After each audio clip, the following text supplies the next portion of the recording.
guys, we're going to get started on the second to last video. That's what I was trying to say. We're going to be doing multicolor. The last video will be all of the colorless and lands, as well as just a little wrap up for how we think this set is going to play out as far as maybe speed, tempo, is removal good, is creatures good, we'll see. All right, guys, so let's go ahead and start it off with Angel Fire Ignition. This is a 3-mana sorcery. Put 2 +1/+1 counters on target creature. It gains vigilance. Trample, lifelink, indestructible. Oh, it's not trample, it's trample, lifelink, indestructible, and haste. That is a lot of keywords with flashback. Is that like Hindavija trampling? Hindavija trampling? God damn it, Yanks. That's the new thing that we have to do, is just, you know, smoosh all of the key terms together. I like Hindavija trampling. Yeah, we're good with. This is at sorcery speed a little wonky, but it's definitely gonna freaking kill people. It leaves 2 counters. That's their 3. Clearly it's 2. Sometimes my fingers don't match my mouth. Oh god, chat's gonna take that inappropriately. I know it. So like you can cast it when they just have no open mana to deal with it, and then you're getting something, even if they just chump it with a 1/1, which is likely to happen. But it does Hindavija trampling, so it's fine. They can't really chump it, actually. What do you think of this card, Yanks? This is a hard one because it's got the same problems that all like sorcery speed combat tricks do, in that they're not really combat tricks. They're sorcery speed pump spells, I guess I should say. Yes. In that it's just really easy to 2-for-1. But you've got flashback built into this, so you're mitigating that risk a little bit. And because it leaves a lasting impact, like it's not unreasonable in a Boros deck to play a 2-drop on the play and then just play this on it on turn 3 after they've played their own 2-drop and get in for basically an 8-point damage swing. Yeah, and you're most likely gonna like mitigate all those 3 damage removal spells as well with that ability if you're playing in that way. And then again, there's also just a chance that, you know, the first hit doesn't kill them, but the flashback does. It's going to be really good for that aggressive Boros deck. I think this is definitely playable. I mean, I don't know that I'm going into this pack one, pick one. It's too sketchy, but like if I'm already in these colors, I'm happy to take this. If it's passed to me, happy to take that as a signal. But again, I just don't think it's necessarily pack one pickable, just because, you know, you usually want to stay away from those multicolor cards anyway. And this one is even more situational. But that said, I think it's very good. I think it's very good, and I also think it's not a completely unreasonable splash either, especially in like a blue-red spells deck, because it gives you those triggers twice. I like that as well, yeah. We have to see what the mana fixing looks like when we get to lands, but... I like this at 3/5. Yeah, I think I'm a little bit between 3 and 3/5. It's certainly got the power level of a 3/5. The flashback is kind of cheap too, actually. Yeah, the flashback. Yeah, if the flashback was super expensive, I wouldn't like this card at all. But yeah, I think 3/5 is pretty reasonable for this. Yeah, I think if you guys are playing this cautiously, don't play this into open mana. We're gonna be fine, and it's gonna make a lot of your creatures really, really tough to deal with, and just put your opponent in like a really tough spot. If you put this on your 2/2 on turn 3, and you know, trample, vigilance, blah blah blah, they can't block it. It's indestructible. Like, even if they have the creatures, it doesn't matter. You're still getting a lot of value on this. So yeah, I love it. It's Hindavija trampling. Yeah. With Hindavija trampling, you're going to get in some good work, which just puts your opponent in a tough spot when you're the aggressor, because their life is no longer a resource. All right, I'm gonna let you take this one. Next up, we have Arcane Infusion, blue-red instant. Look at the top 4 cards of your library. You can reveal an instant or sorcery card from among them and put it into your hand with the rest of the bottom of your library in a random order with flashback for 3 and blue to red. This is just a way worse whatever that other card was from like 2 sets ago. I don't know if it's same mana cost. You get to look at 1 extra card, but it's only instants and sorceries. You can't like use it to fix your land, get creatures, get anything, and you don't get the other card unless you pay a lot more mana. Expressive iteration, thank you. Expressive iteration. I do think expressive iteration is better. Don't get me wrong. There's a reason it's a legacy staple right now, but the fact this is at instant speed matters a lot for blue decks. Well, that was a sorcery. That's true. I value that a whole lot in this type of card. I do think that that's pretty good, but I think the other one was just substantially better. Expressive Iteration is certainly a better card. No argument there. That said, I mean, this card is going to be kind of a split rating. Do you have the instants or sorceries to make this relevant? Like, are you going to hit often enough? It belongs in only one deck. I feel like the average deck is not going to want this. For sure. It's not. But the average blue-red deck probably does. Yes. That's probably true. It depends what the synergies look like. Sometimes there are... So, like, you know how we were saying that yesterday when we were at the tail end of red, we were seeing all of those spells payoffs, but in blue and the first half of red, we really weren't. So I don't know if maybe we have a little bit of a, like, strong sense of the spells deck being very good, where maybe the resources just aren't there. And you know how hard it is to get red removal specifically? Yeah. So, like, if there is really good red-green werewolf, you know, 2 werewolf players plus you in the spells deck, there just might not be enough resources for this to be viable in some pods. Yeah, definitely. This is a fine card, 2/5 for me. Yeah, I don't think it's great. I think 2/5 is fine. It's still relatively low impact. All right. Arlen's the Pack Hope.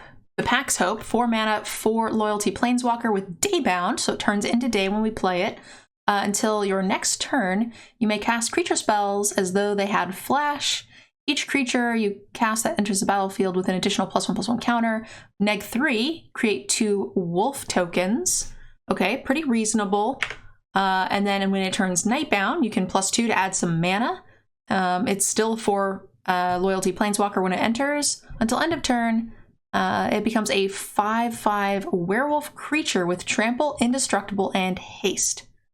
Okay, so it's kind of like a bigger Gideon type effect, right? Indestructible 4/4 for 0 there. Yeah, I'm not sure what to think about this planeswalker. Both sides are okay. But I don't love either. I mean, I love both. Whether I think that this is a grand slam going to instantly win you games planeswalker, definitely not. But this is still more powerful than a lot of the planeswalkers we've seen in the last few sets, where we were like always thinking like, oh, it's got this such slow build up value where, where here you can just make 2 wolves, which feels pretty strong to me. You chump one off to protector, you still get net positive on the board. The plus ability is not a 0 thing. Like 0. Sometimes you have a planeswalker, you have the plus, which are just blanks to build up for your thing. This isn't necessarily a blank. You get 1 counter out of every other plus. We're pretty happy. And the back is a pretty good beater. And it +2s, so if you're just blanking on the mana, plussing 2 if you can't attack or whatever the case may be, it gives you a lot more loyalty when you flip, because I'm assuming the loyalty transfers, right? Yeah, the loyalty will just be whatever it is. So then if you're plussing 2 on the backside and then it flips to day, you can just pump out a lot of dudes. And we've seen a ton of go wide. Plus all the wolves could be very synergistic as well. Yeah, the card's certainly good. I think the part I'm hung up on with is just not being able to control which side this comes in on is, whenever you want, is kind of frustrating. I agree with that, but I think both sides I'm happy with, so... I mean, I think it's like a 4/5. Yeah, I mean, the card's still very powerful. I guess I'm just probably judging it too highly, because it's a planeswalker, but... Yes, I think so. That makes sense. And I remember being disappointed in the last Arlen. Not the War of the Spark one, the last flip Arlen. Okay, that makes sense. 4/5. But no, I think you're right. I think it's a 4/5. It's still super powerful and turns it into a game of kill the planeswalker. Yeah, it's not going to win you the game immediately, so it's not a 5. If they, let it live for a turn or 2, it's not necessarily locked up, but it is going to drastically swing a board state pretty quickly, so it's nice. All right, gonna go ahead and move on here, guys. We have the Blade Stitched Scav, which is a 2 mana 2/3, a little hard to cast, but great stats for the rate, and other zombies get +1/+0. So kind of a lord. I like it when it gives a little, +1/+1. I know, but that's greedy, but this is still great. Yeah, the text feels so thoroughly out of place on a blue-black card. Blue-black 0, minimal text. blue-black minimal text and plussing power. Like, I would expect this to be +0/+1 more so than +1/+0. Yeah. And we did just have, in the last set, there was a zombie +1/+1 lord. I don't know why we didn't just keep with that. I mean, it might be just too powerful. Probably why too. Maybe it's not relevant on the zombie tokens that get sacked at the end of combat. Maybe it kind of goes with that synergy a little bit. I mean, I'm grasping for straws for sure, but no, I mean, I think you're right. I think +1/+1 is too good in a format with 1,000,000 2/2 zombie tokens. Yeah. Even if a lot of them get sacked at the end of turn, like you're saying. Yeah. Or into combat. Well, if they're attacking, it doesn't matter if they're 3/2s or 3/3s. They die regardless, right? It doesn't save them. It matters for like removal spells or things like that. Possibly, yeah, that's true. All right. So this is a good rate with minimal zombies. This is still very playable. It's 2.5 with any zombies, and I think there's going to be a lot. All of your tokens are going to be attacking for more, and we see a ton of go wide things. Counter spells just give you free zombies that can then attack and get in some good damage. So I like this at a 3, and then it's got some upside. Yeah, I like it right there as well. Just remember, you're not likely going to be always able to play this on turn 2, nor do you necessarily even want to. Can't stay away. The cat that's eating in the front there, that's my friend's cat, actually. Shout out to Brodrazi. He's gonna try to buy the original art. Oh, nice. Yeah, super cute. 2 mana sorcery speed. Return target creature card with mana value 3 or less from your graveyard to the battlefield. It gains, if this creature would die, exile it instead and flashback. So it basically gains the subtext of Disturb. Yep. So it's just making your other creatures into Disturb twice. It already replaces itself the first time you cast this for only 2 mana, which is fine. It was kind of a low value. So the value of this card is going to drastically go up based on the power of your, like the rating power of your 3-drops. If you have, medium to bad 3-drops, this is unexciting, but still card advantage. But if you have rare 3-drops, great. This is going to be nuts. Yeah, just like most graveyard recursion cards, it scales with your creatures. Now, in this case, it scales with a specific subset of your creatures. Like you said, mana value 3 or less, which really means 2 and 3 drops, because odds are there's not going to be a 1-drop you want to get back by paying more mana for it. Cards like the 2-drop and 1 3-drop Mythic Cycle are fantastic with this because they still get their ETB triggers where you can pay extra. Certainly. Yeah, that's what you're looking for, something that you can get back with a decent ETB trigger for the most part. Your zombie lords, whatever. So I like this at about a 3. Yeah, I think so. You're not likely, you're not getting a huge mana advantage the first time you play it, but you get a second shot to get that card advantage. I'll let you take this one. Corpse Cobble, blue-black instant. As an additional cost to cast this spell, sacrifice any number of creatures. Create an XX blue and black zombie creature token with menace, where X is the total power of the sacrificed creatures. Okay. It has flashback for 3 blue-black. So this is a really awesome thing if you have a lot of those like zombie token generation things and no real way to like sack them away for value. If they're only like get in there, hopefully then die type creatures, then this is really cool. Kind of condenses them and lets you get actually rewarded for having them in the first place, as opposed to just like some potential chip damage. This is going to be a split rating card. It's going to be very, very dependent upon your creature, your token generation, right? Well, I actually am okay with putting this in any deck because it's instant speed. So at worst, you can always use it to protect against a removal spell. Yes. And basically trade this for the removal spell and keep that creature. Keep its power. Creature stats on the board. Yeah, that's power. Which sometimes is better, sometimes worse, and it gets menace. Yeah, still kind of a 1-for-1. Yeah, it's not a that's not an amazing thing, but I think that's like your low end on this card. Yeah, and you can sack something else with it too. Yeah, something else that you don't care about that you can sacrifice. Something with Disturb that you can then get back out of the graveyard. That's really true, yeah.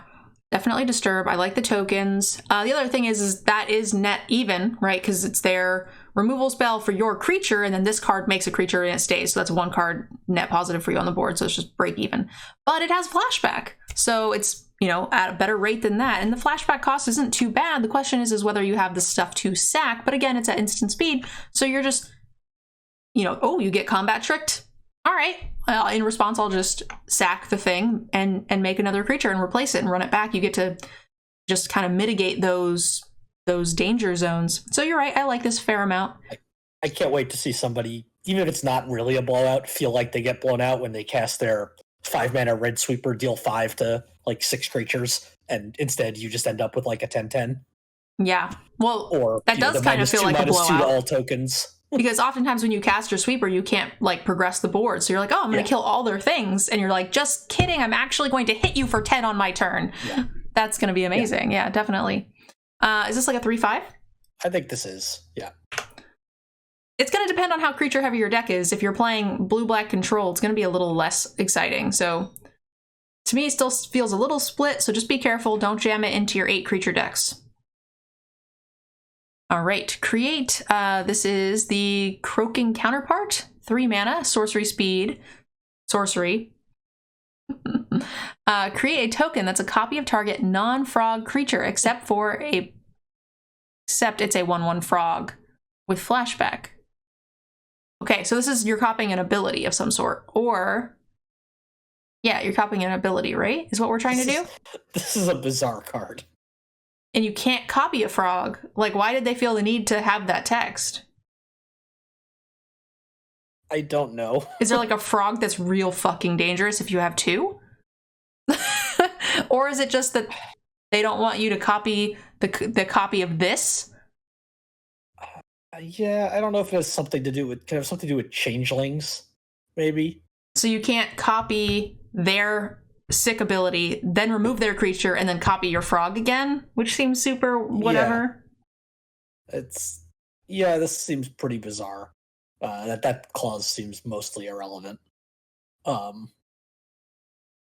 Not a huge fan of this card at all. No, you have to have a hell of an ability for this to be at all relevant. Like, what would I even need? A creature that says on upkeep, draw a card? Then sure, yeah. But like... I mean, I'm sure there's a number of like mythics, right? But it means you either have to have one on board, which means you're in good shape, or you have to rely on your opponent having one. Yes. And the mythics have to have a really insane ability. No, true. This is if you're targeting something twice or 2 things with ETB effects, you are kind of getting some card advantage out of this. You're getting 2 effects plus 2 1/1. So if they have 2 things that are on the board that long, yeah. Yeah. It has to be like ETB draw card or something relevant. Yeah, it has to be a good ETB effect. Because I'm basically thinking that the 1/1s are, you know, pretty quarter of a card or something. Yeah, especially if this was involved black in some way, then maybe because you'd have like some sack outlets that they could be useful for, but because that's 8 mana for 2 1/1s. Yeah, which I'm happy to spend like 2 mana on, but what abilities what other 2 abilities can I combine that will make it worth my while at 6 mana? Sideboard? Yeah, I guess there's some. Yeah, I guess you can bring it in against opponents' bombs that you don't have answers, like bombs that are bombs because of abilities, not just because they're huge. Exactly. Like a lot of the bombs are like big werewolves or something. Maybe you copy the card that like makes 1/1 or makes the 2/2 zombies every turn if you don't have one. Like that's something that maybe is worthwhile, right? That's definitely worthwhile. And then if you have like some even just mediocre ETB effect or something, it's probably worth your mana at that point. But that's gonna be so freaking situational. Yeah, and one thing I'm curious on that I just don't actually know the answer to is if you copy something with Daybound. I was wondering the same thing, actually. What happens when it becomes night? Does it just die? It says it is a 1/1 green frog, so I'm guessing when it flips, except it's a 1/1 green frog. Maybe it does. Maybe I don't know. Tokens don't have backsides, so yeah, they can't transform. But I just don't know if that means they just don't do anything. Yeah, I'm guessing it just doesn't do anything. My guess is they don't do anything. They just sit there. Yep. So I'm going to say this is a 1/5. If you have good targets, you probably still won't run it. If you play your first opponent in your first round and they do have good targets, then you could run it. You have to have both players have good things that are worth playing. Yeah, I agree with you on that. All right, Dawnheart Wardens, 3 mana, 3/3 with Vigilance. Coven at the beginning of combat. If you control blah, blah, blah, blah, blah, creatures you control get +1/+0. This Coven is kind of minor compared to a lot of the other Covens that we've seen, but it's just a 3 mana, 3/3 with Vigilance, and I'm happy about that. Yeah, I get the feeling green-white is the human go wide type deck, so power boost across the board, making 1/1s into, going from a 1/1 to a 2/1 is pretty relevant. Definitely. For attacking purposes, so. I feel like on its own, a 3/3 for 3 with Vigilance, I'm like kind of in that 3-ish zone. Do we think it's wide enough to even give it a bump beyond that? No, I think it's right around a 3. Again, we're going to have to see just how easy Coven is to get, and green is probably the easiest color to get it, so. Agreed. Maybe that is better, but I think it's still like a 3. All right. That might be one that we go back on just because of I remember seeing a lot of tokens in white. So that one I could see getting a half-point bump in the post analysis here in a week or two after we're done getting some experience in the set. 2 mana, 3/2 Lifelinker card. This card's in your graveyard, can't be the target of spells or abilities. Kind of cute. Good rate. Disturbed. Wait. That means you can't target your own stuff either sometimes. Yep. Awkward. Tiny text. I'll let you read the back. Denic Pious Apparition, 3/2 Flying Spirit Soldier. Whenever one or more creature cards are put into graveyards from anywhere, investigate, triggers only once each turn. And the standard disturb text, if this would be put into a graveyard from anywhere, exile it. The backside of this is spicy. Yeah, so basically, there's other ways, but the most common way is whenever something dies, investigate, once per turn. Yeah. Obviously, it can trigger on discard or mill or self-mill as well, but the most common way this will trigger is just from something dying. Yeah, and you really don't need it to trigger often for that to be relevant, right? No, I mean, it's every time it triggers, it's delayed, but it's draw a card. Yeah, it triggers once, and we're pretty darn happy about that. Yeah, I think this card is very strong. I even actually like that the cards in graveyard can't be target clause because you're in blue-white, which is a disturb deck a lot of times, it looks like, and you're going to want your cards protected probably more likely than you care about going after your opponents. All right, so the front side is fine. The back side I think is amazing. Rating-wise, what are we thinking? 4?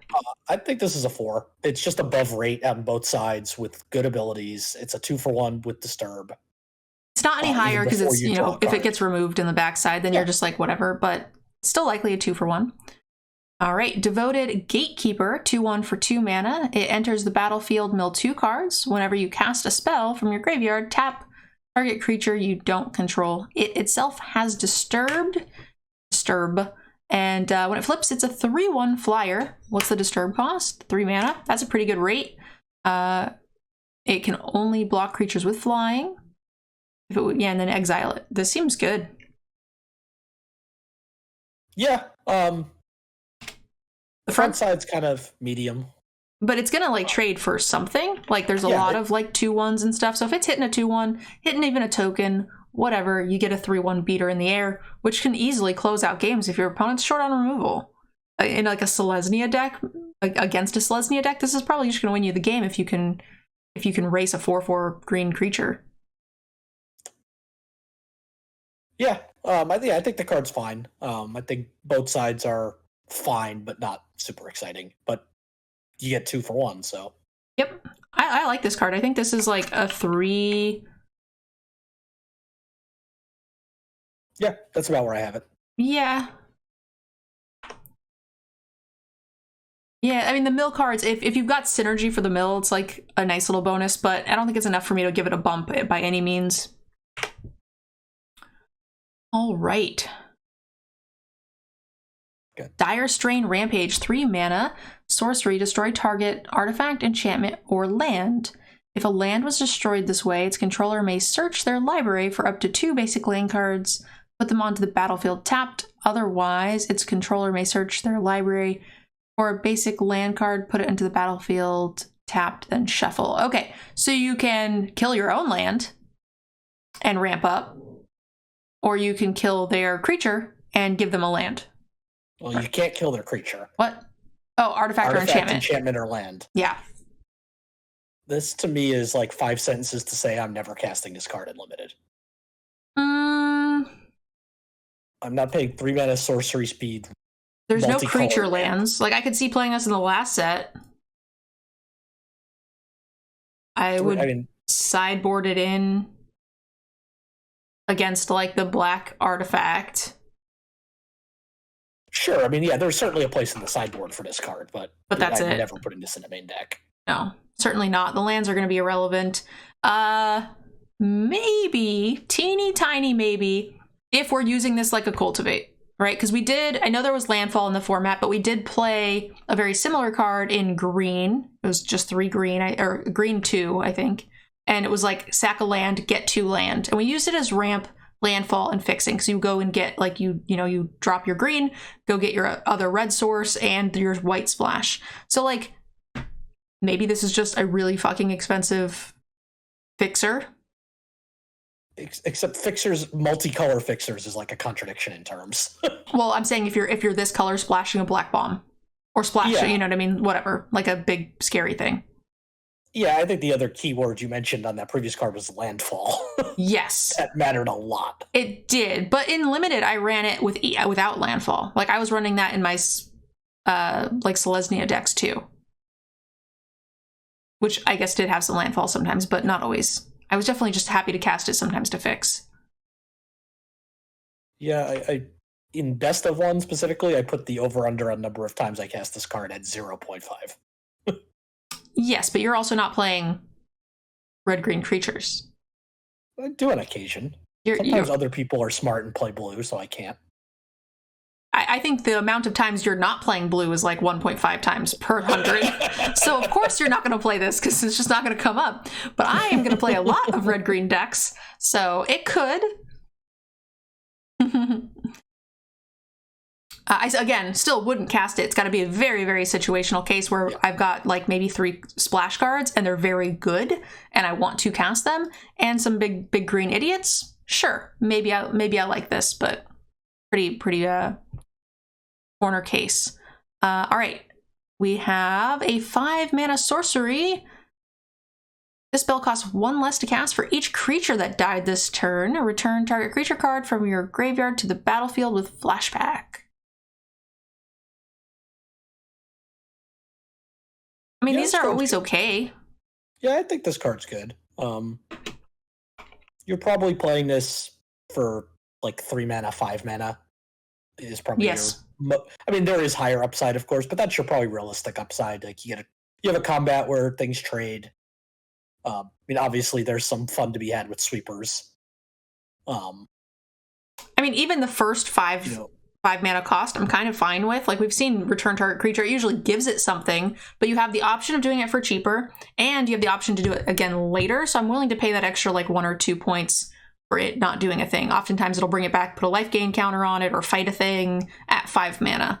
So that's a little worse, but you get the flashback. Yeah, and I guess the one thing I didn't really consider at first was that you are going to have a significant number of decayed tokens dying in this format. Yes. When you attack, after you attack with them, so it's not like even if they see this coming in your graveyard, they might not be able to stop you from getting a discount. And even if it's a simple trade, like you attack into their thing, they want to trade, great. This now is just 2 cheaper, which is very reasonable on both the main cost and the flashback cost. So I think this is like it's so weird. It's based, the quality of these cards are just always based on the quality of your deck. The better your card, the rares and creatures you have in your deck, the better that this is going to be. I think it's like a 3 on average. Yeah, I think based on what we saw in black and green, I'm almost willing to give it a little higher because green, as usual, has a lot of big things, which are always good to get back in Limited, and black just looked absurdly good. That's true. Black spells looked really good. Jiminy Christmas. Yeah. Black had some pretty nasty bomb creatures too, though. Okay. Well, we'll put this at a 3, and we'll see how it performs. Yeah. I think a wide format is going to make just that single target bring a thing back a little less impactful as well. Faithful Mending, 2 mana, gain 2 life, draw 2 cards, then discard 2 cards with flashback. Okay, I mean, discard 2 cards at the end is not necessarily great, but make sure you hold a couple lands for value, plus it helps fix and smooth, lets you pitch a couple flashback cards or disturb cards. It's fine. Yeah, I think the only reason I'm okay with this card is because of the disturb colors that it's in. Is otherwise it's just, card disadvantage on the front side and card parity on the back, or on the flashback side. Yes. But this does feel like the kind of thing we want to be doing in these colors. Yeah. I agree, but if you don't have a significant number of disturb cards in your deck, or I guess a significant number of good flashback cards to a lesser extent, then I'm not thrilled with this card. I think this card has a lot of potential in constructed, but not so much in limited. I agree with that. I don't normally answer questions. Sorry. I don't normally answer questions during the set reviews, but someone's asking real quick how long I've played Magic. Seems kind of relevant to set reviews. I've been playing Magic for about 20 years, not all of it competitive. I didn't really start doing competitive events until 2012. All right, so moving... Oh, wait, 2.5 is what I put it at. I think I'm basing it at a 2, but it'll be higher if you have enough disturb cards. That's fair. 2 with some upside. Yeah. All right. Flushtaker, 2 mana, 2/2. Whenever you sacrifice another creature, you gain 1 life. Scry. 1 mana, sacrifice another creature. It gets +2/+2 until end of turn itself.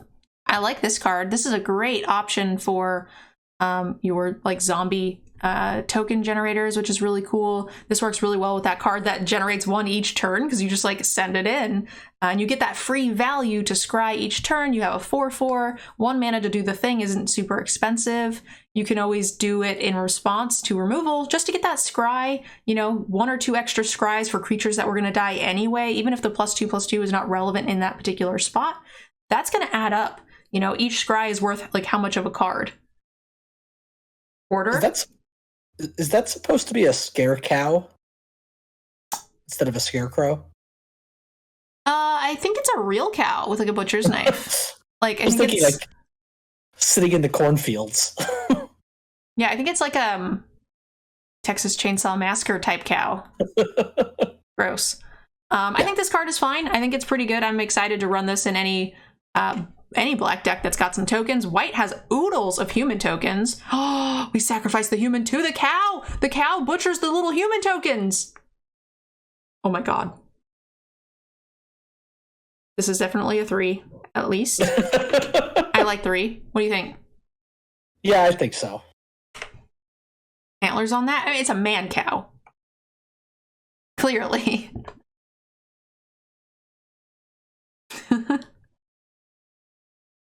All right, Tiny Text, I'll let you take this one. Florian Voldaren Scion, 1 black red, 3/3 legendary vampire noble, has first strike. At the beginning of your post-combat main phase, look at the top X cards of your library, where X is the total amount of life your opponent lost this turn. Exile 1 of those cards, put the rest of the bottom in a random order, and you can play the exiled card this turn. That seems good. So after combat, as long as they've lost life this turn, you get to look at some amount of cards, exile 1 and play that this turn. Play, not cast, which I always think is relevant because it means you can play lands. Yes. So if you've had to play something pre-combat to force something through, you can still get value out of this trigger. I mean, I think this is just a 4. It might be a 4/5. It doesn't leave a lasting effect, so I'm a little hesitant to do that. But a 3 mana 3/3 first striker is already just a 3/5 to me. And if you manage to get a card advantage, if you get 1 card on this trigger in a game, you are a happy camper before it gets removed. You have really put yourself in a nice advantage by casting that free card, making them spend an entire turn to remove this at a good aggressive rate. It's also first strike, which is going to enable most of your other drain cards in the red-black archetype. It's like if your opponent has taken damage this turn, do the thing. And if you're casting this on 3, especially on the play, they're not going to be able to block it. So you're just like, okay, enable all of my other cards. Thank you, please. I like it at a 4. Yeah, what I like about this card is we've seen a lot of these, if the opponent lost life or however much life they lost, but they're all like temporary effects that don't actually generate a lasting advantage. And some of the black-red cards, including one we'll see in a few cards, are all about like temporary boosts in order to get that trigger. And this is actually something that will generate a long-term advantage to recoup that sort of temporary tempo card disadvantage you're getting. Definitely. So 4? Yeah, I like it as a 4. All right, give me 1 sec. I'll be right back. Sorry, guys.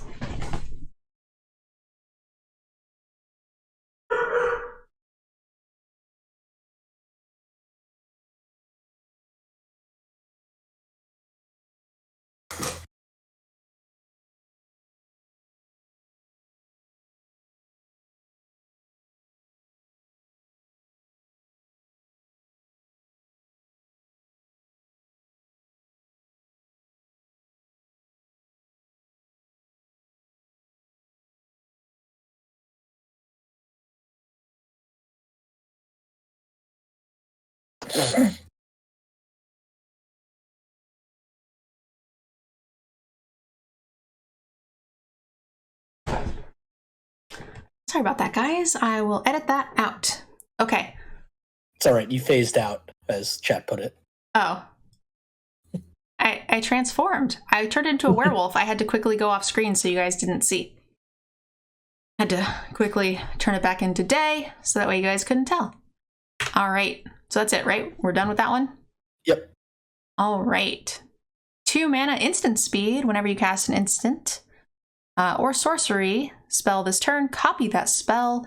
You may choose new targets for it with flashback. So normally these kinds of abilities are not good. They are not good enough.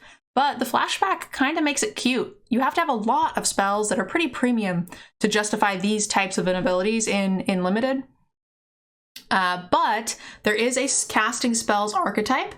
You're going to have a lot of spells that are creating creatures as well. So that's going to really increase that quantity of spells in your deck to make sure that this has a target. And it's really cheap, and it has flashback, which is going to give you a card advantage that it typically doesn't give you when we see these in limited. So I actually like this one a fair amount more than what we typically see. I agree that this is better than what we typically see. I still don't like it. It's going to be good in one deck. And by good, I mean it's like a 3.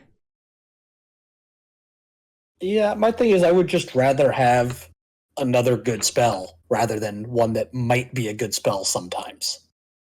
Well, if you have like 6+ really good spells, it's not like you're cutting good spells necessarily for this. The idea is that this is being played in place of a mediocre spell to copy the good ones. And the flashback means you can just kind of go a little crazy, copy something kind of shitty right now for immediate benefit, and then copy something better. You have the time and patience to wait for it while it's in the graveyard.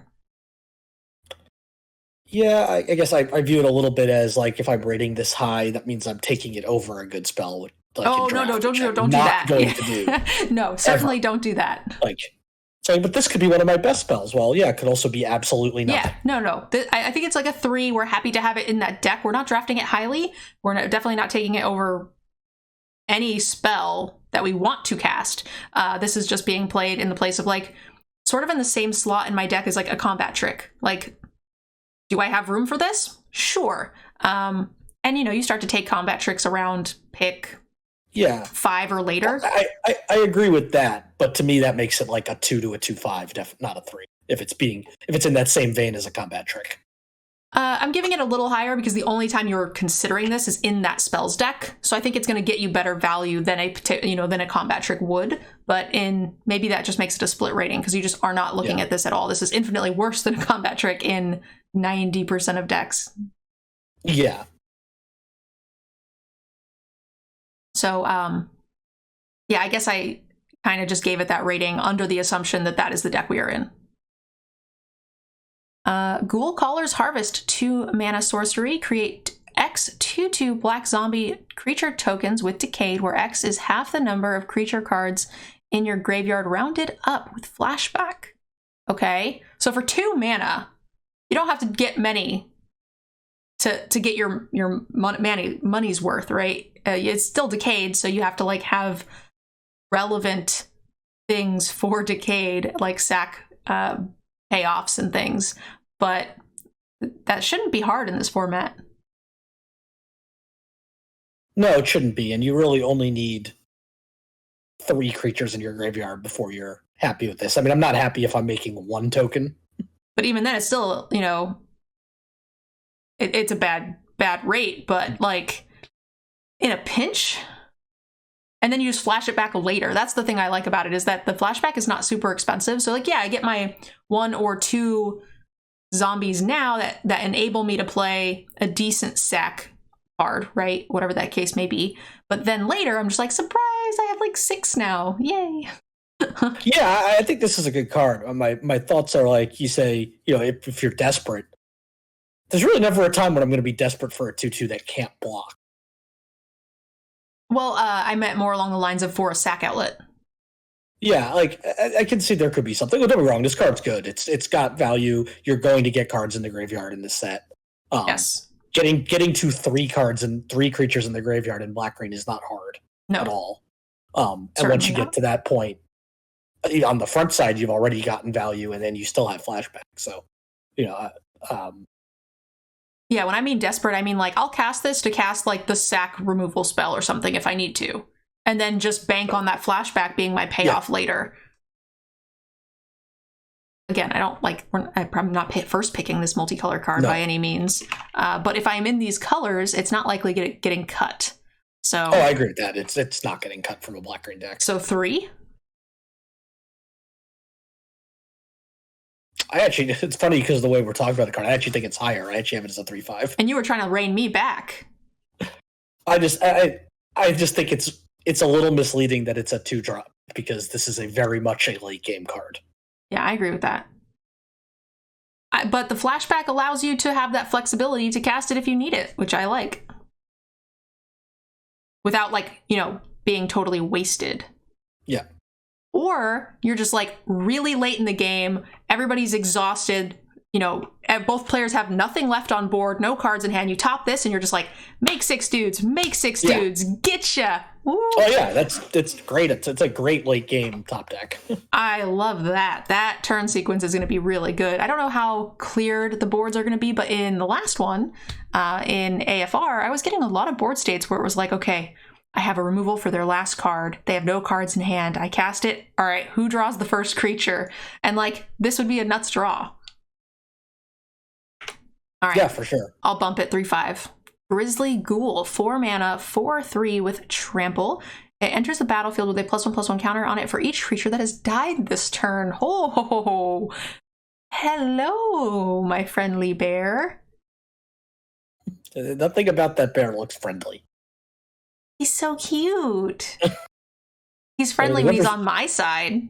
Whoever's got those bow and arrows don't think he's very cute. No, but I'm the one standing behind him going like, sick him. This card is great. Like, 4/3 Trampler for 4 is like probably making the cut anyway. And then, you know, with all of the decay tokens and all of the whatever, yeah, I'm happy to just like cast this post combat and get him. Yeah, you honestly don't even need to have anything die for this to be an okay card. 4 mana 4/3 Trampler is not exciting, but it's fine. That's why I was saying it was probably making the cut regardless. Yeah, 1 thing dying, great. 2 things, just scales up from there. It's super efficient. And if you're in a situation where you could just attack with 1 thing that you know that they're gonna be like, okay, this is slightly in my favor to trade my 2/1 for their 3/1 or whatever, and you're just like, have a 6/5 Trampler. Like, what the fuck? I think that's going to happen a lot more early in the format than late, once people start realizing that black-green has all of these each creature that died this turn type thing. What are they going to do? Just take the damage forever and then I play a different creature and then like the situation just gets worse and worse. No, or they just don't trade, and the next turn they play something that can at least just eat it. But then you played another creature that's slightly bigger instead of this. In your hand. But it depends what's in your hand. You might not have another option. But a lot of times you will. I think people are going to start playing around that sort of thing in black-green. So I think that'll change early in the format. I think you'll get a ton of people at the start of the format with that. I don't know. This doesn't feel like a thing you can play around all that easily to me, but what do you like it at point-wise? I think it's probably a 3-5. I also have it at a 3-5. All right. Hallowed Respite, 2 mana, sorcery, exile. There's a lot more multicolor spells than we typically see in a non-multicolor centered format.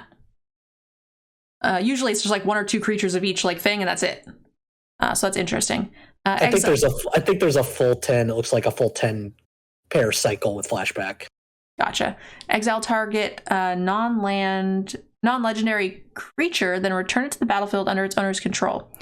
If it entered under your control, put a +1/+1 counter on it. Otherwise, tap it. Okay. So you can use it to tap their creature in a pinch if it's like going to kill you. You could flicker it in response to combat tricks. You can flicker yours in response to remove. Oh, sorcery, you can't do shit. Sorcery speed, yeah. Okay, well. 1 killer word on this card, sorcery. Why do we have a flicker card that is sorcery speed? Okay, so you can flicker and tap their creature so you could attack for lethal, and we're not running this card. Yeah, I mean, it's in blue-white, you've got some cute things you could theoretically do with Disturb, where if you have the backside, you could flicker it and get back the front side. To be able to do again if you wanted to. Like, it just depends on the card. But yeah, I don't like this card. I'm not putting a flicker effect in my deck that I cannot play at instant speed. This is baloney. I don't like this card at all. When I read this, I was like, okay, it's a rare flicker, so it's going to do like the thing that I like flickers to do, plus a +1/+1 counter. I was like, oh, I'm kind of on board for this. And then it just turns out that I hate it. Okay, I'm giving it a 1. Hungry for more. 2 mana, create a 3/1 black and red vampire token with trample, lifelink, and haste. Haste? I don't know. I tried. You're better at that than I am. Sacrifice it at the beginning of your next end step with flashback. These sack outlets, I'm not usually interested in creatures that don't stick around very long. Yeah, this is the card I was referring to when we were talking about Florian, like the type of card that it's really there for 2 reasons. Sack outlets for sure, but also to force through damage for those vampire lose life if this turn triggers. That's why I'm sure this token has trample, for example. I appreciate chat actually trying to make this work for me. You guys are... It's Hamplink. Hamplink? Okay, I like that. Appreciate you, chat. You guys are A+, helping with the content. Much appreciated. Sure, YouTube appreciates it too. I mean, yeah, I'm pretty indifferent about this card. I mean, I'm probably not cutting it if I have it and I'm in these colors, but it's not something I'm actively looking for either. No, I think you play it if you have enough of those triggers, that, especially ones like Florian, that actually can recoup that card's worth of value. I'm definitely just taking like any medium creature over this. Yeah, I agree. All right, so I think this is like a 2. Yeah, I think it's a 2, and it'll be very obvious when you want it. Join the dance. 2 mana, create a 2/1/1 white human creatures with flashback. So 2 mana, that's actually the rate that I was talking about earlier, where you get 2 creatures for 2 mana. I'm kind of fine with that. There's a lot of go wide payoffs. There's a lot of token and sack payoffs, not necessarily in these colors, but fine. And then you have flashback. You could do it again. So you get 4 power on board. Over the long game, the flashback's really expensive, but I don't hold that against it just because in limited, our games go long. We go to top deck mode, and having something to do that you kind of got already, its value worth in the beginning of the game anyway, is fine by me. Yeah, we'll see as we go through the rest of Gold. There's a couple human lords as well, which make the human creature type relevant. But yeah, we play 2 mana, 2 tokens, and especially with flashback, I'm happy with it. 2/5? With some synergies, I think I even goes up. Yep. I like that as well. Tilda, Dawnheart Prime, 2 mana, 1/1. Protection from werewolves. That is going to be actually quite relevant. Human creatures you control have tap, add 1 mana of any color of any of the creature's colors. Pay 4, put a +1/+1 counter on each creature you control. Oh! Heyday! So we saw a flyer that was very similar to this a couple of sets ago. Dominaria, right? 6 mana, put a +1/+1 counter on each creature. Yeah. That card was a pain in the ass, but it also flew and killed people. It was. But, like, the counters were no freaking joke. If that didn't fly, it would still be insane. And then this just blocks werewolves forever. Not to mention, like, if you happen to be ahead, like, let's say, hypothetically, you have an army of 1/1s and they have 2 big werewolves. And you're like, okay, well, I'm going to chip you for 1, and then I'm going to chump block your werewolf. And then also EOT, pump all of my dudes. And it says on each creature you control, so this thing's going to get bigger and bigger and bigger, and you just keep, you have werewolf walk. That seems great. Werewolf walk. Yeah, no, I like this card. It's great with all the human tokens to produce a bunch of pretty much all white mana we've seen from the tokens, but there's humans in every color. And obviously, yeah, that counter ability is no joke, can be a mana sink at instant speed.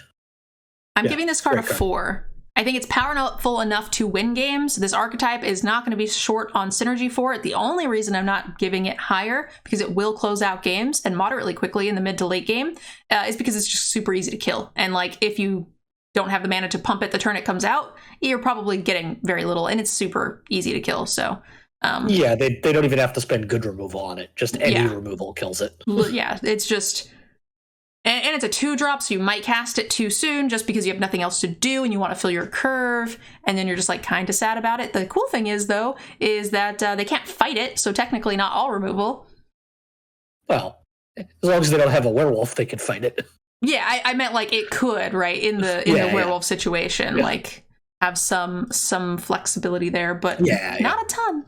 So this is going to win you games like a 4.5 plus, but it's going to die very quickly, and you'll probably not win often with it. Yeah, it's high ceiling, low floor for this card for sure. Kessig, Naturalist, 2 mana, 2/2. We're on par. We're playing this card, unless it doesn't say you lose the game EOT. Whenever it attacks, add red or green until end of turn. You don't lose this mana at end step.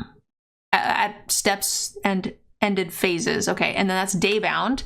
And at night, it turns into werewolves you control get +1/+1. And that one planeswalker makes all of the wolves. It's going to be so amazing. Okay, whenever it attacks, add mana. It doesn't drain at the end of phase.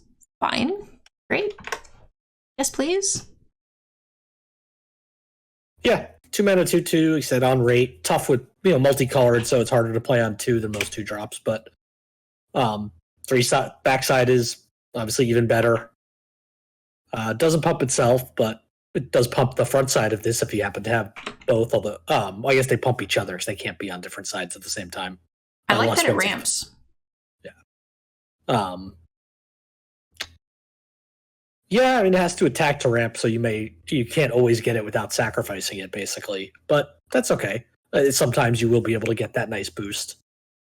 Someone in chat saying that like when werewolves are flipped, it won't get the bonus or whatever, but werewolves on the front do say human werewolf, but it won't matter because when this is on the backside, all the werewolves are on the backside. They don't flip individually anymore, so that is also never going to be relevant. You won't have something on the front side say human. It would say human werewolf anyway, and if this is on the backside, that would even never happen. So yeah, I like this card. It's not going to be hard to get synergies with that werewolf thing, even if it's slight. Even if you have 3 werewolves in these colors, which seems moderately low, I'm still very happy with this card, and then it just goes up from there. So I think this is a 3 with some good upside. I agree, and to be fair, you could turn Lord of the Ulvenwald, you could make a frog copy of it, and then everything else flips. Go to your corner.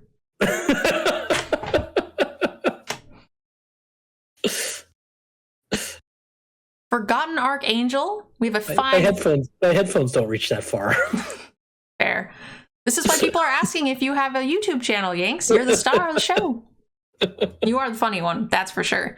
2 colorless, white, black for a 4/5 angel with Flink.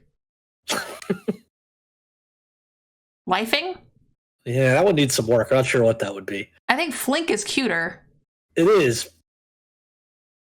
Lifing just sounds like something I'm failing at. So we're gonna say that this has Flink. Flylink? No, just Flink. Just Flink. Whenever another non-token creature you control dies, return that card to its owner's hand at the beginning of the next end step. If a creature an opponent controlled dies, exile instead. What the flying fudgesicles is this? Okay. Sure. I mean, it doesn't leave a lasting effect on the field, but like this is still a 5. Yeah, the only thing that's bad about this card is its mana cost. Being awkward to cast, but that's fine because you have no problem playing it on turn 9. And also, like it is like at 5 mana, I'm pretty confident. You know, it happens sometimes, but when you're not 3 colors, and honestly, these sets have been kind of easier. There's like fixers, there's evolving wilds, there's like a lot of things we have access to. These kinds of mana costs don't super scare me. This would scare me as like a 3-drop. I mean, if it was like, you know, a smaller creature or whatever, like white, black, okay, that's a little bit specific. But by the time we get to 5 mana, having 2 of each color and being like moderately well distributed is not. No, it's not a problem, and I'm not holding it against this card. It just makes it a hard card to say splash in a black deck, for example. Oh yeah, we're definitely never splashing in black, but I will splash in a white deck, possibly. And be happy with it. But if I'm in white black, I'm not going to count this mana mana cost against it. No, definitely. Okay, cool. I just was making sure we're on the same page because, you know, it's just if you are splashing a 3rd color, then you start to get a little bit concerned about this for sure. Yeah. Yep. All right, cool. Is this one of the first 5s that's not super impactful on the board the turn it comes out, but like? On average, I feel like you're going to get 1 trigger out of it, and you're really happy. All right, Ludwig. 2 mana, 3/2. We're seeing a whole cycle of those as well. When it enters the battlefield or attacks, mill a card, pay a bajillion mana, exile target creature card from your graveyard, transform Ludwig. X, and not to be 0, activate as a sorcery, and then it becomes a wall of text. Take it away, Yinks. Creature transforms into Olag. It's a 4/4 base. As it transforms into Olag Ludwig's Hubris, it becomes a copy of a creature card exiled with it, except its name is Olag Ludwig's Hubris. It's 4/4, and it's a legendary blue and black zombie in addition to other colors and types. Put a number of +1/+1 counters on Olag equal to the number of creature cards exiled with it. Okay, so you have a great rate dude that mills yourself and helps you get more stuff in the yard to power it up, and then you exile. For 6 mana, this becomes a 6/6. Yeah, 6/6 something. A 6/6 copy of one of the cards you exile. I'm assuming that's usually going to be pretty minor. It might have an activated ability, or yeah, it might, but a lot of them will probably just be like whatever. In limited, I always kind of just assume that the base creature, like how many creatures in your decks have powerful abilities? I guess, yeah, it's not so much the powerful abilities, all that sort of stuff. It could also be like just keywords. Yeah, that's true. If it gets a keyword, that's also really good. Someone's saying +4/+4 plus 6/6. No, I think it's just put +1/+1 counters on it equal to the number of creature cards exiled. So if you're paying X is 2, you exile 2 creatures. So it's getting +2/+2, turning it into a 6/6, right? Yes. Yeah, if you're exiling a flyer, I guess that's pretty spicy. Yeah, so it becomes, it's a 4/4, and then it gets X counters. In this case, if you're paying 6 mana, X is 2. So, you said, that would make it a 6/6. So you end up getting an early curve filler, which is fine. It's a human, it's relevant. And then for 6 more mana, making it 8 mana, you get a 6/6 flyer. Presumably will be like your average. Sometimes it'll be a little worse. It'll just be like a 6/6, and sometimes it'll just be a a flinker that does some other shit. I don't even know if that was a word we made up, but I just added it. At this point, there's so many keywords we could just say like syllables, and like you could probably make it work somehow. This card is fine. It's gonna get better the more flyers you have, right? It's gonna. I mean, just like almost every card we see that has to deal with the graveyard, it's gonna be better based on what our other creatures are. And it's the front side alone is good enough. It's gonna get played, like as just a filler curve, 2. It's pretty powerful too. And then, okay, you make a slightly bigger creature. Hopefully, it's got a keyword. Maybe you have a bomb in your deck that you could hit with it potentially, and then we're real happy. But this is like a 4. Yeah, I think so. The rough part about the card is that you can only activate it as a sorcery. So like you'd have to pump like 6 or 7 mana in it, and they can just bolt it in response. That's awkward. Yeah, for sure. And you exile a lot of your fodder for other things, which feels bad. Disturbed cards don't work with this at all. Yeah, so that's the downside to this card. But you're still, if you don't even bother, if you don't even have to get to the point of bothering and trying to flip this, you're still done okay on your rate. So I'm okay with this card. Okay, cool. Let's go ahead and move on right along. Old stick fingers? Yeah. It's creepy looking. X black green. It is an XX creature. When you cast this spell, reveal cards from the top of your library until you reveal X creature cards. Put all creature cards revealed this way into your graveyard, then put the rest onto the bottom of your library in a random order. Old stick fingers, power and toughness are equal to the number of cards, number of creature cards in your graveyard.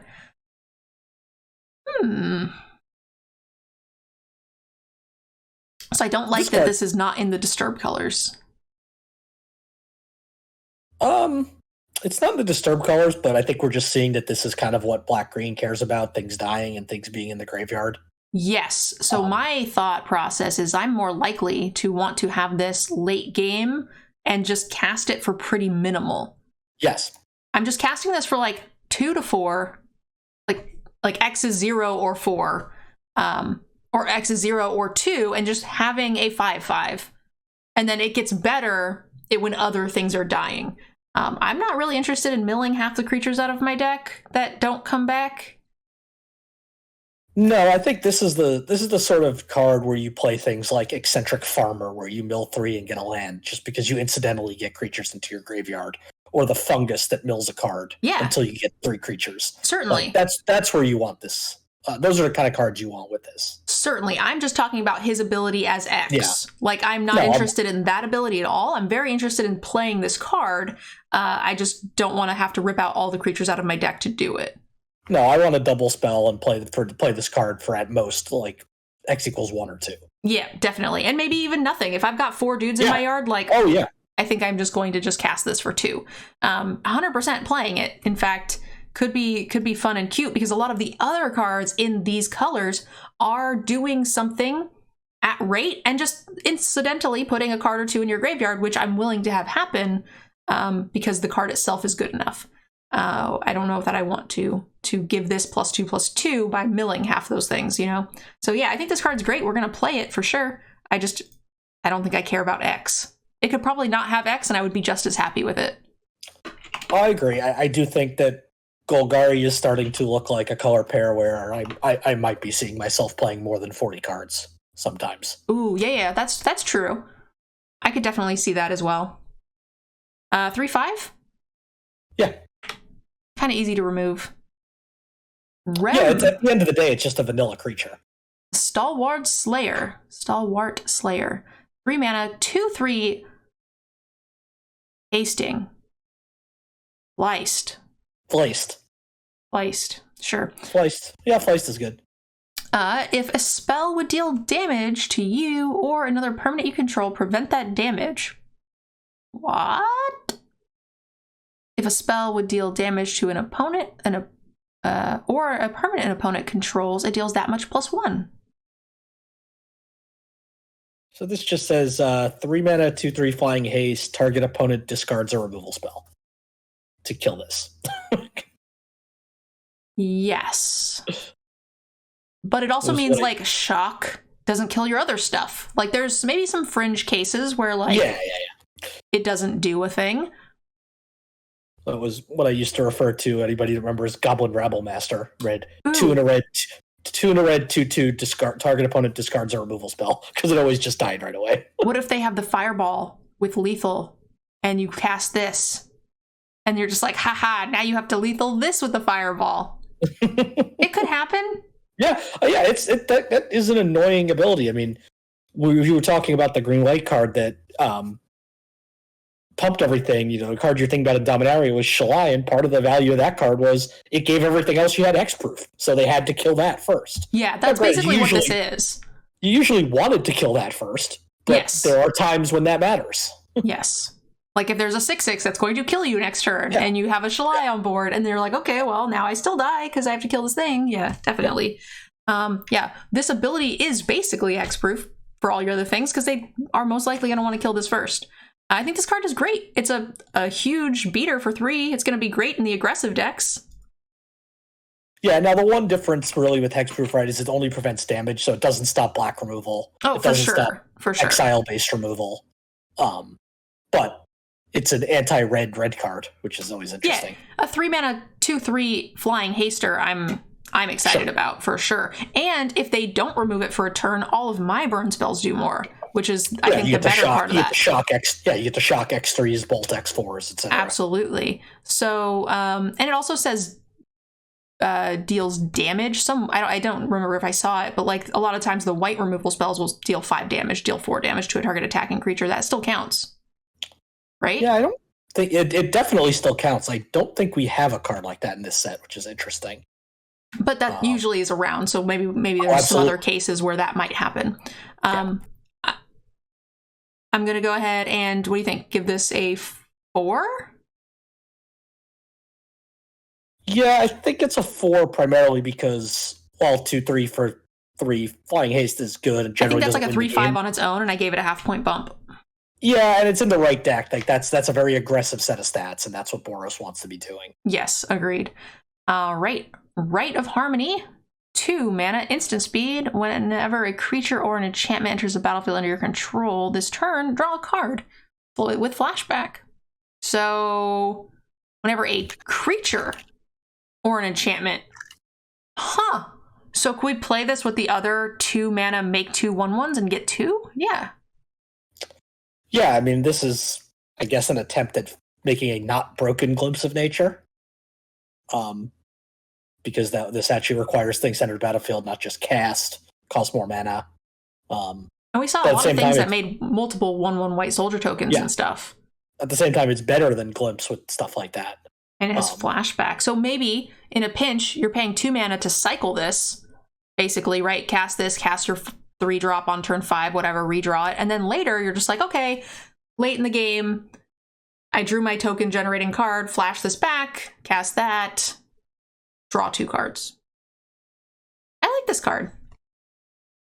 Yeah, I feel like there's going to be something done with this card in Constructed because there's just too many opportunities to draw a lot of cards. But yeah, we've already seen green-white.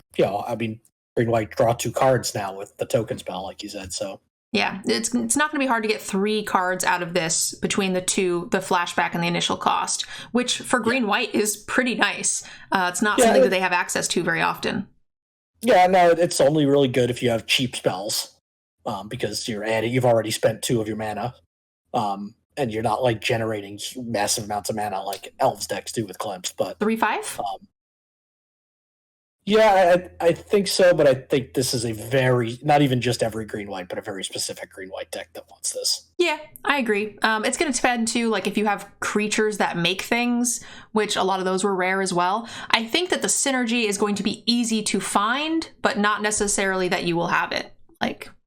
So I think it'll be kind of easy synergy, so we'll see. Rite of Oblivion, 2 mana as an additional cost to cast this spell. Sacrifice a non-land permanent. Exile target non-land permanent with flashback. Okay, well, it doesn't say non-token, so great.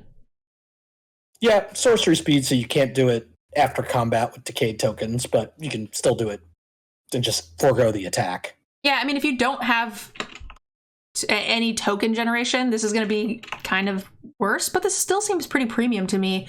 And in white and black, the two damn token colors, it should not be hard. Yeah. This will be the widest deck.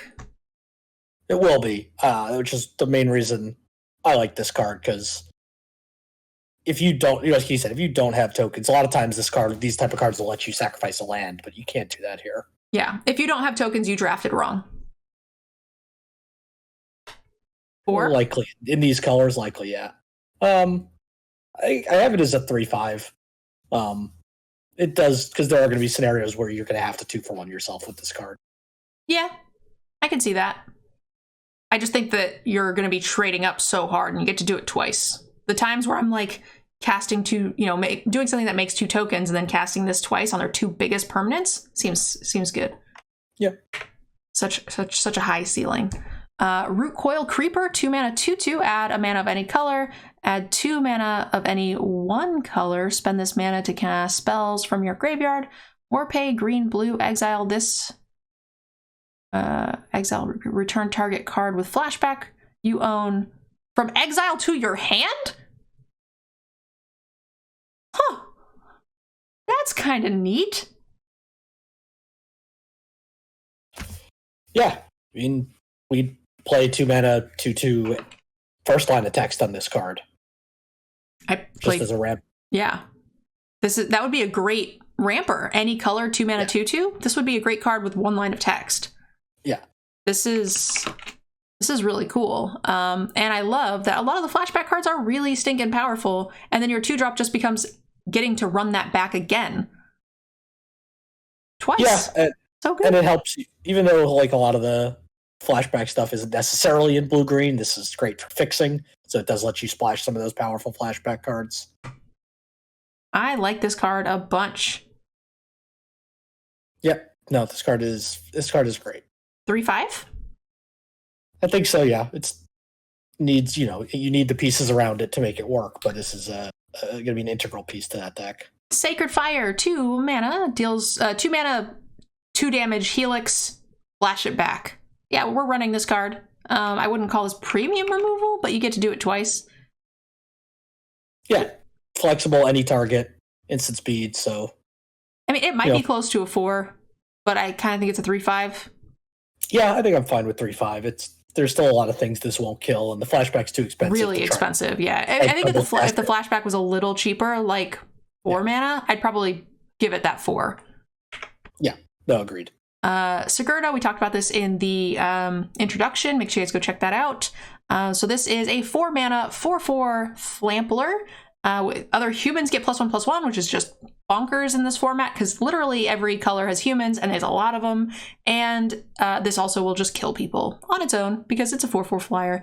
And you can, if you have Coven, which this is the Coven colors we think that will have the most ease at actually triggering the ability. And when that happens, you may reveal the top 5 cards. You may reveal a human card, put that into your hand. It is a toned down Winona, which is great. In limited, that seems fine. Everything in this deck is going to be humans almost. This card's fine. It's amazing. Yeah, I mean, everything getting +1/+1 probably doesn't change your Coven stuff too much, but you've already got a 4 power thing in Sigarda. You're in green-white, you're going to have 1/1s and 2/2s, so it shouldn't be that hard to trigger that ability. And this is the wide deck. This and white-black, I think, will be the 2 wide decks. The only reason I'm hesitant to give it a 5 is because it itself has to attack to do the trigger for it to like kind of replace itself in any meaningful way. So you just play this, it gets killed, and then you're like, okay, well, happy days. So it's not like a huge lasting effect. It could just come down and you've got 6 humans and then you just kill them. So that's always nice. But I think it's like a 4/5. What do you think? Yeah, I agree. This is also, like we talked, the mana cost at 5 becomes more relevant at 4, the double white. Yeah. Oh, yeah, definitely. I agree with that for sure. All right. Siphon Insight, 2 mana. Look at the top 2 cards of target opponent's library. Exile one of them face down. Put the other at the bottom of the library. You may look at and play the exiled card as long as it remains exiled. And you may spend mana as though it were mana of any color with flashback. This is card advantage. The flashback's not expensive. Yeah, this is card advantage. It's cheap. It's and because you're looking at 2, it's actually like kind of better than just a 2-for-1 because you're getting the best 2 of 4 cards, which is actually really good. Yeah, and you know it's in the colors that want just stuff to do at instant speed. Then to turn, hold up, counterspell, and then play this instead. Yeah, I think this card I think is very good. There are gonna be times when you hit a couple of relevant cards, but yeah, but there's gonna be times where you just like hit a rare and a removal spell, and you're just like, great. Exactly. 2/5 or 3/5? Yeah, that was a 3/5. All right. Slogurk? Yeah, Slogurk. Slogurk, the over slime. Like Overlord, but over slime? Yes. I love it. It's a 3/3 for 3. Already happy about it. It's got trample. Whenever a land card is put into a graveyard from anywhere, put a +1/+1 counter on the over slime. I'm going to say that a lot this set. Remove 3 +1/+1 counters from the over slime. Return it to its owner's hand. Huh? Okay, fine. When it leaves the battlefield, return up to 3 target. Okay, so this is a 3/3 trampler that, like, maybe you have an Evolving Wilds. Yeah. Again, another one of these cards that's gonna play with things that self-mill. Green and blue both have some self-mill, especially blue. Yeah, it's kind of minor though. It's mostly like the green-black cards that have the ETB like mill 3 things that we were seeing. So green will have some, but it's going to be kind of minor. And the blue ones are. The blue ones tended to have a lot of them had the choice of choosing your target or you. Yeah, I mean, this is, I think, mostly for me, it's just a 3/3 with trample for 3 with like some upside depending on the deck. Yeah, and I think that's fine. I'm not trying to necessarily build around this card, but it makes me want to play things like that farmer or some things a little bit more. Because even though you're getting a land back with it, it still goes to the graveyard from first and triggers this. Yeah, I mean, I think it's like a 3/5. Yeah, I think so.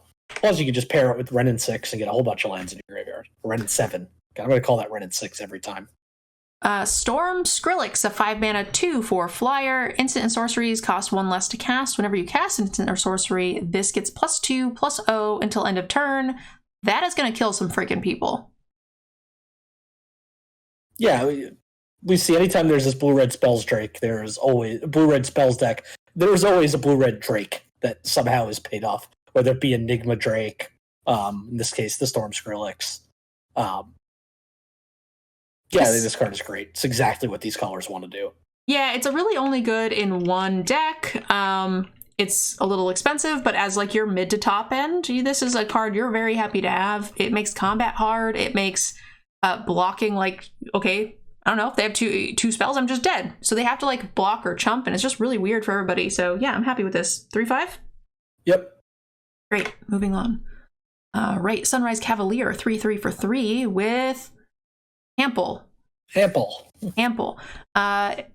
If it is neither night nor day, it becomes day. Whenever day becomes night or night becomes day, put a +1/+1 counter on target creature you control. Not just this. You can put those eggs in any basket you want that is quite convenient for you in the aggressive deck with a 3/3 for 3 Hampler. I love this card. This is great. I'm going to play all of these, Yanks. Yeah, this card's very good, and I particularly like the flavor of the ability in the art. Like, it's the Cavaliers using that horn to summon the day, summon the sunrise. This is a better run amok, Yanks. Well, everything's a better run amok, but what do we like this at? I think we're seeing a lot of these sort of signpost uncommons in the same 3 to 3/5 range. I like this at a 3/5. I like it at a 3/5. I mean, this could be a great staple if I thought there was more night day cards in these colors, which there just aren't. So you're going to be relying on your opponent to get the value out of the rest of the text on this card. So, I mean, I'll give it a half-point bump for that, but I don't think you necessarily need to rely on your opponent, right? Because this starts the cycle on its own. And you don't have to have any other cards. You just have to not cast the spell.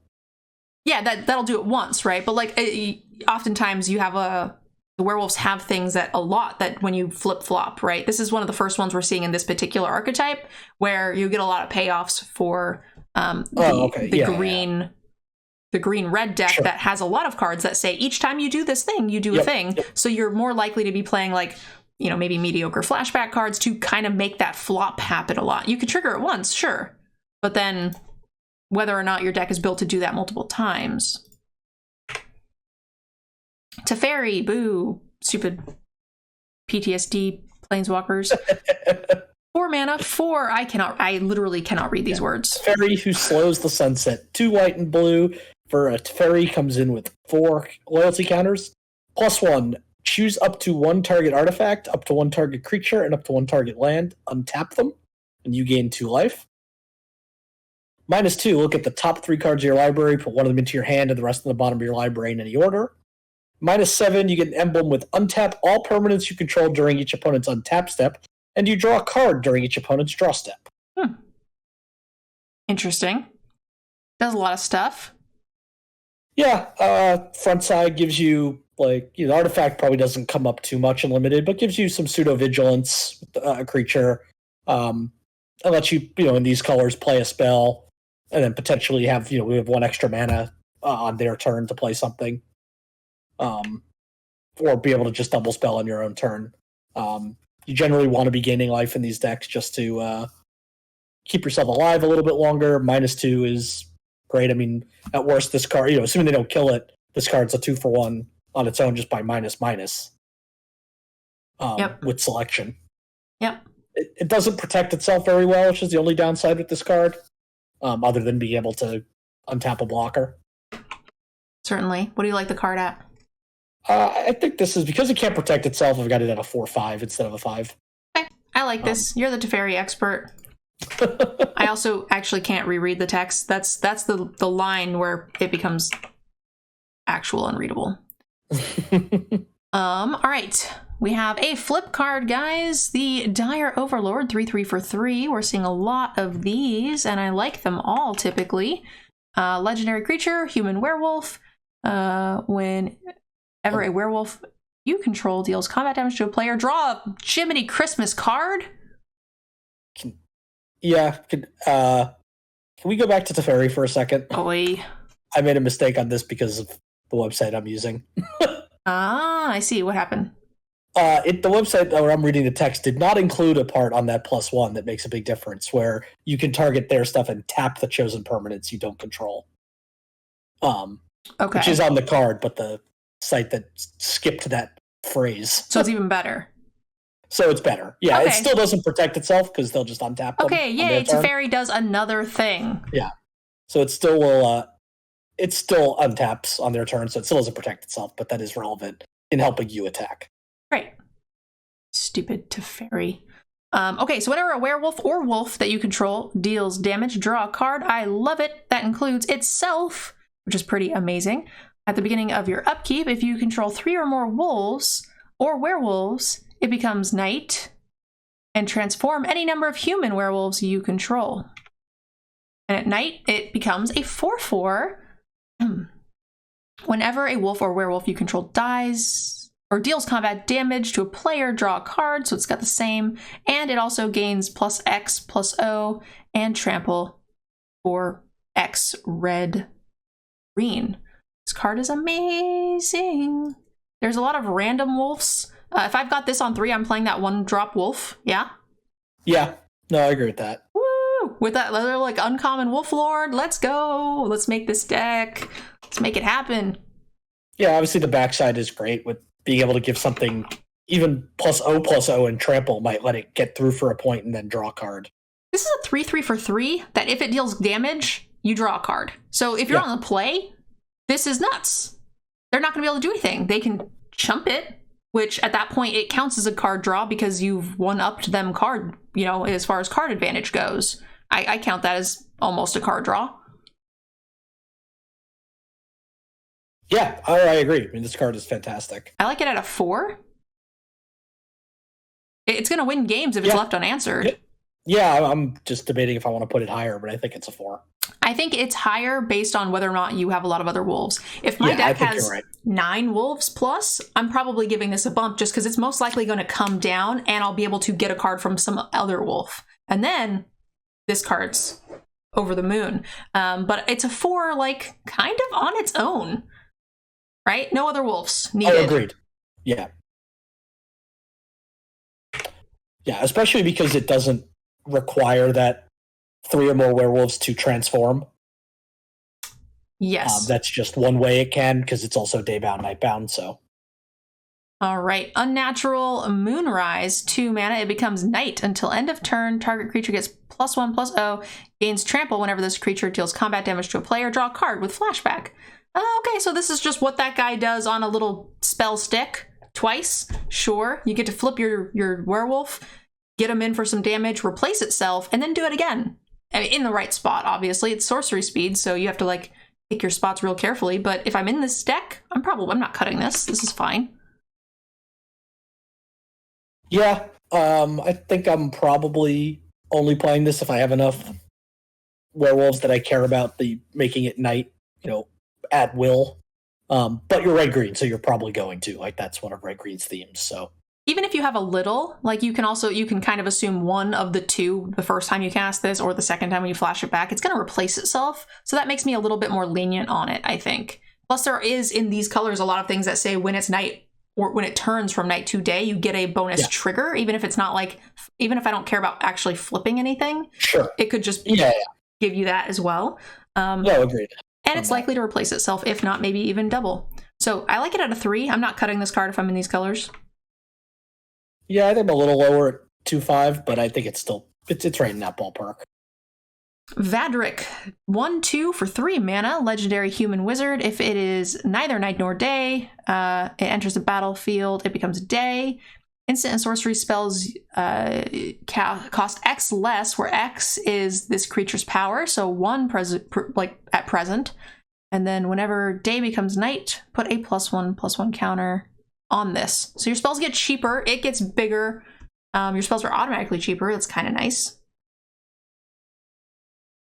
It's playable. I'm not cutting it in these colors. It'll be amazing in one deck and one deck only.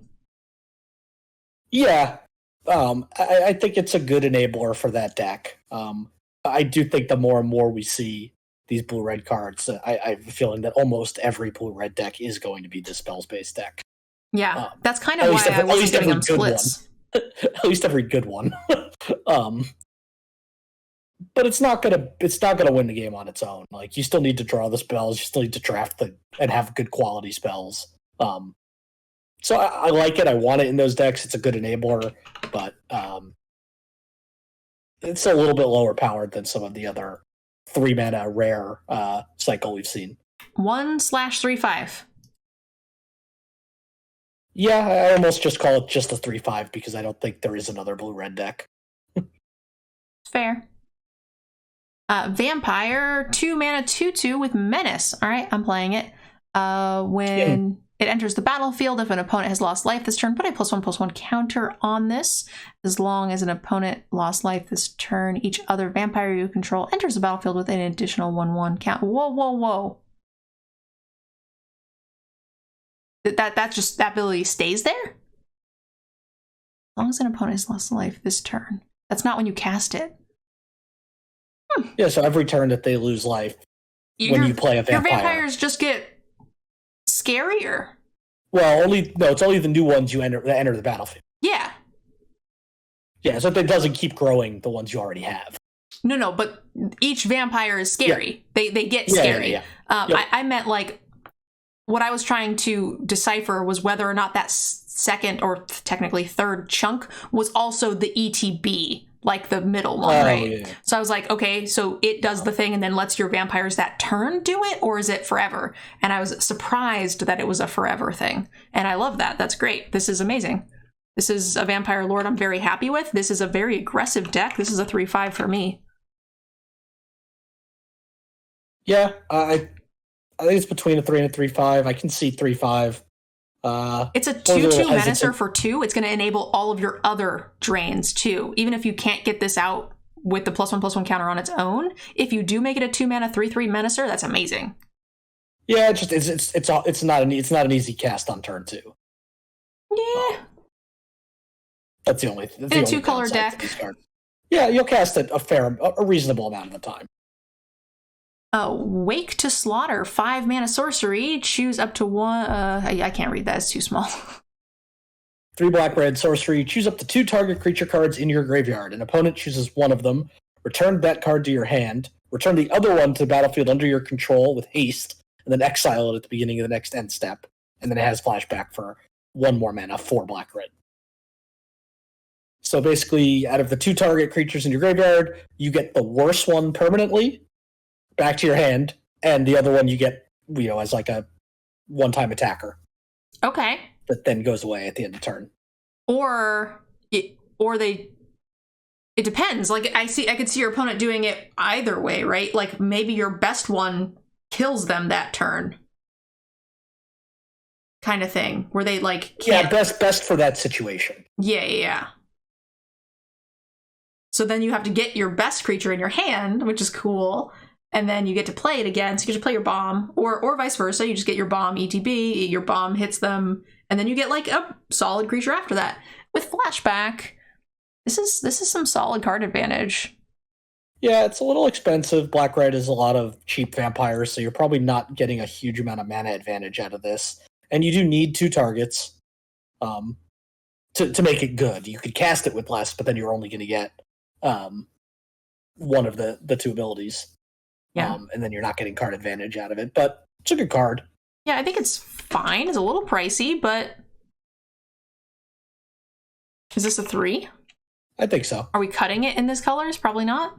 No. All right. But I'm not opening this and going, "Yep, I'm playing." No, we're not pack 1 picking this one, guys. This is a pick 4. I am already in these colors. Fine card, I think.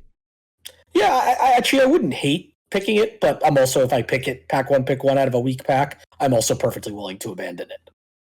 Witherhorn Blessing, 2 mana, put a +1/+1 counter on up to 1 target creature you control, tap up to 1 target creature you don't control, and that creature doesn't untap during its controller's next untap step. Okay, well, 2 +1/+1 counters and 2 frostbitey things.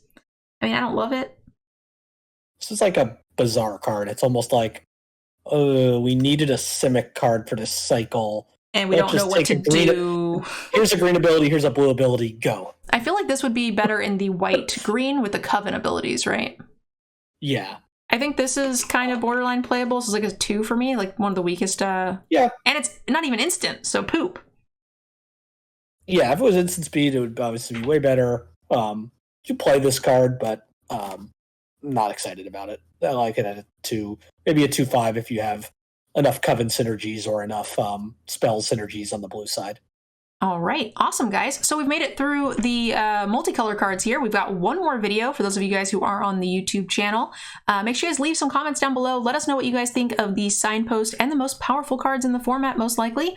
Give us some comments. What were we right? What were we wrong about? We have one more video that, by the time you're finishing this, should be live. We're going to go over the colorless lands and artifacts, as well as just do a brief little recap about what Yanks and I think about the format, how it's going to play out, speed, tempo, all of that good stuff. So make sure you guys check that out, and I'll see you in the next video. Bye, guys.